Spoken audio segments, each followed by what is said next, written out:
আসসালামু আলাইকুম রহমতুল্লাহি ওয়া বারাকাতুহু। প্রিয় প্রফেশনাল বন্ধুরা, আমরা আজকে পড়ব হচ্ছে শব্দ ও তরঙ্গ। হ্যাঁ, শব্দ ও তরঙ্গ এই অধ্যায়টা হচ্ছে আমাদের নবম শ্রেণীর কারিগরি শিক্ষার বোর্ডের ফাইনাল পরীক্ষার জন্য খুবই ইম্পর্টেন্ট। কারণ হচ্ছে আমরা এখান থেকে দুইটা প্রশ্ন থাকবে, আমাদের দেওয়া থাকবে দুইটা প্রশ্ন। এখান থেকে যে কোনো একটার উত্তর দিতে হবে আমাদের থেকে। হ্যাঁ, তো আমাদের মান বন্টনটা নিয়ে আমরা আগে একটু কথা বলি। এই মান বন্টন এখানে যেটা 5 আছে ওইটা হচ্ছে জ্ঞানমূলক, মানে হচ্ছে এক কথায় দিতে হবে। এরপর হচ্ছে অনুধাবন, অনুধাবন হচ্ছে 1, আর প্রয়োগ, প্রয়োগ হচ্ছে প্রয়োগের জন্য 1.5 করে পাবো, আর উচ্চতর দক্ষতা হচ্ছে 2। এগুলো সব ক্যালকুলেশন করলে এটা পুরাটা হচ্ছে 5। হ্যাঁ, এখন হচ্ছে আমরা শব্দ তরঙ্গের হচ্ছে প্রথম যে জিনিসটা সেটা হচ্ছে আমাদের জানতে হবে, সেটা হচ্ছে তরঙ্গ। তরঙ্গ জিনিসটা কি? তরঙ্গ জিনিসটা আমরা যদি এখান থেকে একটু করে পড়ি, এখানে আমি তোমাদের জন্য এটা লিখে রাখছি। অর্থাৎ যে পর্যাবৃত্ত আন্দোলন কোনো জড় মাধ্যমের এক স্থান থেকে অন্য স্থানে শক্তি সঞ্চারিত করে, মানে পর্যাবৃত্ত আন্দোলনটা একটা জড়, এগুলো হচ্ছে জড় মাধ্যম, মাধ্যমের উপর কিন্তু নির্ভর করে, ওই মাধ্যমটার উপর। এগুলো এক স্থান থেকে অন্য স্থান, মানে এক জায়গা থেকে অন্য জায়গায় যাবে, এগুলা শক্তি কি করবে? সঞ্চারিত করবে, মানে শক্তি নিয়ে নিয়ে যাবে এখান থেকে। কিন্তু মাধ্যমের কণাগুলার কিন্তু স্থায়ী স্থানান্তর হয় না, মানে মাধ্যমের কণা এগুলো হচ্ছে আপ ডাউন করে। মানে আমরা যদি এখানে যদি একটু করে বলি, এই যে আমি যদি এখানে দেখাই, এখান থেকে হচ্ছে শক্তির কণাটা আপ ডাউন করবে। মনে করো এই এরকম একটা যদি এখানে যদি তরঙ্গ থাকে, এখানেরটা এখানে থাকবে, এই যে এটা এটা এখানে থাকবে, মানে এগুলো শক্তির কণা উপরে থাকবে কিছু, এরপর এদিক দিয়ে কিছু নিচে থাকবে। হ্যাঁ, আবার এদিক দিয়ে উপরে উঠবে শক্তির কণাগুলা, আবার এদিক দিয়ে একটু নিচে থাকবে, এরকম করে করে এগুলা স্থায়ী স্থানান্তরিত করে না, কিন্তু শক্তির কি হয়? সঞ্চারিত হয়। তাকে বলা হয় হচ্ছে তরঙ্গ। এই তরঙ্গের সংজ্ঞাটা আমাদের হচ্ছে ওই যে 0.5 জ্ঞানমূলকের জন্য আসতে পারে, এটা লিখে দিলে আমরা 0.5 পাই যাব। এবার দেখো তরঙ্গের প্রকারভেদ। তরঙ্গ হচ্ছে দুই ভাগে, মানে দুই প্রকার। এগুলো হচ্ছে দুই প্রকার, যে একটা হচ্ছে আর তরঙ্গ বা অনুপস্থ তরঙ্গ, আরেকটা হচ্ছে লম্বিক তরঙ্গ বা অনুদৈর্ঘ্য তরঙ্গ। আচ্ছা, তরঙ্গ যে আমরা পড়লাম একটু আগে দুই প্রকার, ওই যে ওই দুই প্রকারের মধ্যে যেটা আছে প্রথমটা, সেটা হচ্ছে আর তরঙ্গ বা অনুপস্থ তরঙ্গ। এখানে দেখো এটার প্রথমে সংজ্ঞাটা আমাদের লাগবে। দেখো একটা মাধ্যম, মাধ্যমের কণাগুলা তরঙ্গ গতির অভিমুখে। আচ্ছা, মাধ্যমটা যেহেতু বারবার আসছে, আমি একটু বলে নিই। মাধ্যম, মাধ্যম হচ্ছে আমরা তরঙ্গের ক্ষেত্রে আমরা আমরা এখানে কয়েকটা মাধ্যম পাবো। হ্যাঁ, ওই মাধ্যমগুলো হচ্ছে, একটা হচ্ছে আমাদের বায়বীয় মাধ্যম, একটা হচ্ছে বায়বীয় অর্থাৎ বায়ু মাধ্যম একটা, আর আর আর আরেক আর আরেক একটা বায়ু মাধ্যম, আর আরেকটা হচ্ছে তরল মাধ্যম। তরল মানে হচ্ছে ওই যে পানির ভিতরে যদি আমরা করি, আর আরেকটা হচ্ছে কঠিন মাধ্যম। ঠিক আছে, এই তিনটা মাধ্যম এগুলা। এই মাধ্যমের দেখো মাধ্যমের কণাগুলার হচ্ছে তরঙ্গ, এই যে যেখানে তরঙ্গ আছে, তরঙ্গ গতির, গতি মানে যখন এটা চলাচল করবে অভিমুখে, মানে সামনাসামনি। একটা হচ্ছে অভিমুখ, অভিমুখ মানে হচ্ছে সামনাসামনি। এটা সমকোণ, সমকোণ মানে আমরা সবাই জানি সমকোণ মানে কত ডিগ্রি? 90 ডিগ্রি। ঠিক আছে, সমকোণ মানে হচ্ছে 90 ডিগ্রি। 90 ডিগ্রি ভাবে কম্পিত হইতে থাকবে, তখন তাকে সেই তরঙ্গকে আর তরঙ্গ বা অনুপস্থ। অনুপস্থ মানে দেখো, পস্থ মানে কি? পস্থ মানে হচ্ছে আমরা এদিকেও আছে এদিকেও আছে, পস্থ মানে এই অনুপস্থ, এরকম এরকম। যেমন দেখি এটার ক্ষেত্রে যদি দেখায়, এই যে এটা এটা হচ্ছে অনুপস্থ। দেখো এটা কিন্তু পস্থ বরাবর কিন্তু কি হচ্ছে, ওই যে পস্থ বরাবর, দৈর্ঘ্য বরাবর কিন্তু বাড়তেছে না, এটা কিন্তু পস্থ বরাবর আগাচ্ছে। এই যে আমি এখানে যেগুলো মার্ক করে দিচ্ছি এটা। আচ্ছা, আমরা এখানে তো মার্ক করে রাখছিলাম, তাই না? এবার দেখো এখানে কয়েকটা জিনিস হচ্ছে, একটা হচ্ছে দেখো সমকোণ কেন বলা হয়েছে অভিমুখ। অভিমুখ মানে এটা সামনের দিকে আগাচ্ছে না, এই তরঙ্গটা আস্তে আস্তে আস্তে আস্তে আস্তে আস্তে এদিক দিয়ে যাইতে যাইতে যাইতে যাইতে এটা সামনের দিকে আগাচ্ছে। তো সামনের দিকে যে দেখো এগুলার সাথে দেখো, এগুলা যখন এটা লম্ব বরাবর আছে, মানে এটা হচ্ছে 90 ডিগ্রি, এগুলো সব হচ্ছে 90 ডিগ্রি। 90 ডিগ্রি, এই জন্যই হচ্ছে এটা অভিমুখের সাথে, মানে আমি যদি এখানে যদি একটা যদি হিসাব করি, এটা একটা অক্ষ বরাবর হিসাব করলে, এটাও যদি একটা অক্ষ বরাবর হিসাব করে, এটার সাথে এই কণাটা পুরা 90 ডিগ্রি অ্যাঙ্গেলে আছে।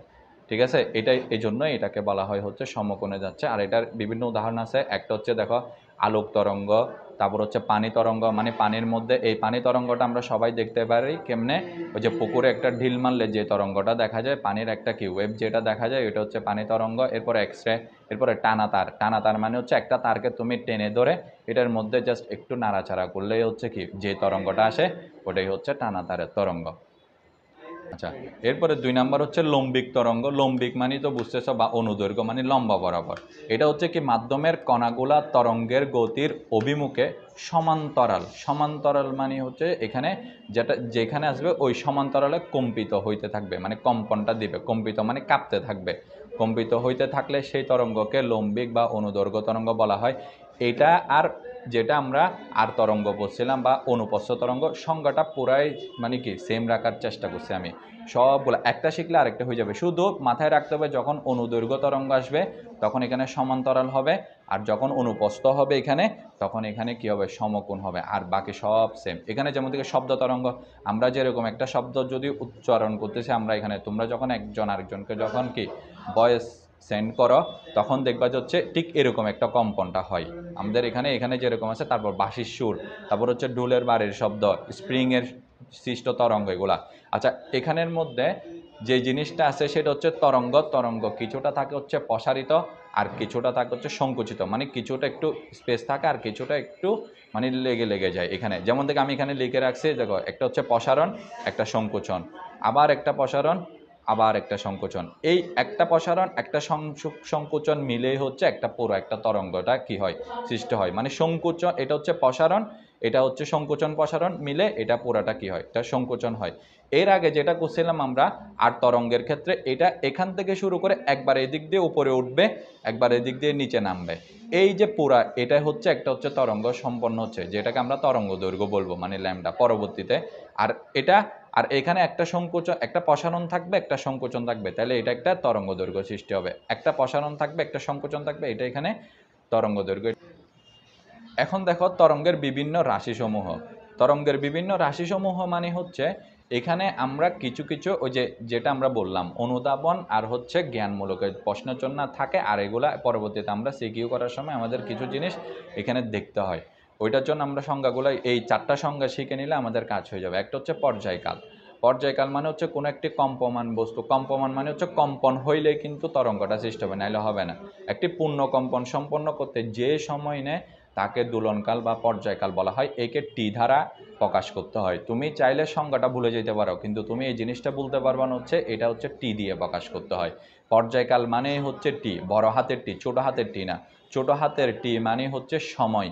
এগুলা ফিজিক্সের হচ্ছে মাথায় রাখতে হয়। যেমন এটা সময়, এটা পর্যায়কাল হচ্ছে বড় হাতের টি। তাইলে যেটা বললাম তুমি এটা যদি মনে রাখতে পারো, আর দোলনকাল যে কথা, পর্যায়কালও সেম কথা। এখানে এই যে টিটা কিন্তু মাথায় রাখতে হবে তোমার, কারণ হচ্ছে কি টি যে পর্যায়কাল এটা ভুলে গেলে কিন্তু তোমার পাপ হবে, কিন্তু এটা তুমি না বললে মানে ভুলে গেলেও চলবে সংজ্ঞাটা। এরপরে দেখো কম্পাঙ্ক, 1 সেকেন্ড। কম্পাঙ্কর ক্ষেত্রে সবসময় হিসাব করা হয় 1 সেকেন্ড। 1 সেকেন্ডে যতগুলো পূর্ণ কম্পন সম্পন্ন হয় তাকে কম্পাঙ্ক বলে। একে এফ দ্বারা প্রকাশ করা হয়। এটার একক হচ্ছে হার্জ। এটার একক হচ্ছে হার্জ। যদি কখনো মানে 1 সেকেন্ডটা কেন বলা হয়, মনে করো একটা কম্পন 1 সেকেন্ডে মনে করো 2টা শব্দ উৎপন্ন করতে পারে। কয়টা? 2টা শব্দ উৎপন্ন করে। এখন আমাকে যদি এরকম বলা হয় 5 সেকেন্ডে 10টা শব্দ উৎপন্ন করা, এটা যেরকম একই কথা, 1 সেকেন্ডে 2টা করা যে কথা, 5 সেকেন্ডে হচ্ছে 10টা শব্দ উৎপন্ন করাও সেম কথা। এটা হচ্ছে কম্পাঙ্ক, ঠিক আছে? এটাকে এফ দ্বারা প্রকাশ করতে হয়। এরপর হচ্ছে তরঙ্গ। তরঙ্গ দৈর্ঘ্য মানে হচ্ছে তরঙ্গ সৃষ্টিকারী। তরঙ্গ দৈর্ঘ্যের জন্য তরঙ্গটা সৃষ্টি হইতে হবে। তরঙ্গ সৃষ্টিকারী একটি কোনো কম্পনশীল কণার একটি পূর্ণ কম্পন সম্পন্ন করতে যে সময় বা এখানে যে সময়টা লাগবে, এই সময় মানে হচ্ছে ছোট হাতের টি, বড় হাতেরটা হচ্ছে পর্যায়কাল লাগে, ওই সময়ে যে দূরত্ব অতিক্রম করে। দূরত্ব মানে হচ্ছে উপথ। একটা সময় যত যাবে তখন ও দূরত্বটা অতিক্রম করবে। যেমন এই যে এখানের ক্ষেত্রে যে ও সময় যত যাবে, সময় যত বাড়বে, ও দূরত্বটা এরকম করে করে এরকম করে করে ওইটা কি করবে, দূরত্বটা অতিক্রম করবে। এখান থেকে এর দূর পর্যন্ত এটাই হচ্ছে ওর পর্যায়কাল। এইটা হচ্ছে তরঙ্গ দৈর্ঘ্য। ওই তরঙ্গ দৈর্ঘ্যকে ল্যামডা দিয়ে প্রকাশ করা হয়। এটাকে বলা হয় হচ্ছে ল্যামডা। এটা হচ্ছে এরকম এরকম, মানে এদিক থেকে একটা তোমরা চাইলে এরকম একটা টান দিতে পারবা, আবার এটার মাঝখান থেকে। এটাকে বলা হয় হচ্ছে ল্যামডা। এটাকে বলা হয় হচ্ছে ল্যামডা, ঠিক আছে? এরপরে দেখো তরঙ্গ বেগ। তরঙ্গ বেগ হচ্ছে কোনো একটি তরঙ্গের মাধ্যমে 1 সেকেন্ডে, এটা হচ্ছে 1 সেকেন্ডে যে দূরত্ব অতিক্রম করে তাকে সেই মাধ্যমের তরঙ্গ বেগ বলা হয়। তরঙ্গ বেগকে আমরা বি দিয়ে প্রকাশ করি। তরঙ্গ বেগ কিন্তু আলাদা আলাদা হয়। আলাদা আলাদা বলতে আমরা মাধ্যম পড়ছিলাম না, একটা হচ্ছে বায়ু আর একটা হচ্ছে কি তরল, এরপরে হচ্ছে কঠিন। এটা হচ্ছে কি হয়, তাহলে শব্দের বেগও কিন্তু বিভিন্ন মাধ্যমে বিভিন্ন হয়। বায়ু মাধ্যমে শব্দের বেগ কম থাকে, তরল মাধ্যমে হচ্ছে শব্দের বেগ বায়ু মাধ্যম থেকে বেশি থাকে, আর কঠিন মাধ্যমে সবচেয়ে বেশি থাকে শব্দের বেগ। হ্যাঁ, এবার দেখো এটা হচ্ছে প্রতিধ্বনি। প্রতিধ্বনি মানে হচ্ছে যখন মানে প্রতিধ্বনি মানে হচ্ছে এটা বারবার রিপিট হওয়া, মানে জিনিসটা হচ্ছে রিপিট হওয়া। তুমি একটা শব্দ করবো, এটা রিপিট হবে। যখন কোনো শব্দ উৎস মানে হচ্ছে তুমি যেখান থেকে চিল্লাবা, মনে করো তুমি একটা চিল্লাবা বা সুন্দর, যদি চিল্লানোটা যদি সুন্দর হয় ওইটাকে আমরা সুরযুক্ত শব্দ বলবো, আর ওইটা যদি একটু খারাপ হয় তাহলে এটা হচ্ছে কি মানে সুরবিহীন শব্দ বলে আর কি আমরা। এটা উৎস থেকে যখন এটা উৎপন্ন হয়ে একটা প্রতিফলক, প্রতিফলক মানে হচ্ছে যেখান থেকে বাধাপ্রাপ্ত হবে। প্রতিফলক পৃষ্ঠা মানে হচ্ছে যেখানে বাধা পাই।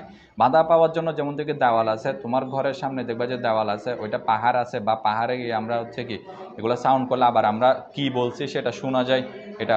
এরপর হচ্ছে পুনরায় আবার উৎসের দিকে ফিরে আসে, তখন তাকে প্রতিধ্বনি বলা হয়। তখন তাকে কি বলা হয়? প্রতিধ্বনি বলা হয়। যেমন দেখে এই যে দেখো এখানে এই যে 0°C তাপমাত্রায় শব্দের বেগ আমি এখানে লিখে রাখছি। এরপর আমাদের মস্তিষ্কের অনুভূতি হচ্ছে এখানে কত? 10। এটা হচ্ছে টি হচ্ছে 0.1 সেকেন্ড, অর্থাৎ এটাকে আমরা এমনি লিখে হচ্ছে 10 মানে 100/10। ঠিক আছে, 100/10 মানে 100/10 পর্যন্ত আমাদের এখানে অনুভূতি থাকে, যেটা তোমরা ক্যালকুলেশন করলে 0.1 সেকেন্ড এখানে পাই যাবে। ঠিক আছে, আচ্ছা এখানে আমি একটা তোমাদের জন্য চিত্র আঁকছি, ওই চিত্রটা দিয়ে একটা ছোট একটা সূত্র লিখছি, এটা ইম্পর্টেন্ট, এটা একটু বুঝাই। দেখো এখানে মনে করো এটা একটা পাহাড়, এটা একটা পাহাড়, ওইখানে মনে করো আমরা মানে কি এখানে যাওয়া হয়েছে, বা আমরা বিভিন্ন মুভিতে দেখি না এগুলা। এই যে দেখো এখানে এই পাহাড়টাতে যাওয়া হয়েছে, এখানে মনে করো ওই মানুষটা মানে যেই গেছে সে চিল্লাচ্ছে, চিল্লাই মনে করো জোরে জোরে বলতেছে, মানে কি ওই যে ভালোবাসার আদান প্রদান করতেছে। তো ওইটার রিপিটটা শুনতে হবে না, ও আসলে কার নামে বলতেছে, মনে করো একটা নাম নিচ্ছে, ওইটা কি শোনা যাচ্ছে কিনা এটা। এখন ও এই যে দেখো এখানে ও যেখান থেকে ও কি আওয়াজটা শুরু করবে, ঠিক এর পাশে ওর কান, আমরা কান দিয়ে কিন্তু শুনবো, তার মানে মুখ যেখানে কানও ঠিক ওই জায়গায়। এখান থেকে যখন ও মুখ দিয়ে চিল্লানো শুরু করবে, এটা দেখো আমরা লাল কালার দিয়ে দিছি এখানে ডি, এটা যখন ডিটা এখানে যাবে এই প্রতিফলকের ঠিক এই মাঝখান বরাবর মনে করো একটা প্রতিফলক পৃষ্ঠ আছে, ওই পৃষ্ঠটা থেকে বাধাপ্রাপ্ত হয়, মানে আর ওইদিকে যাইতে পারবে না।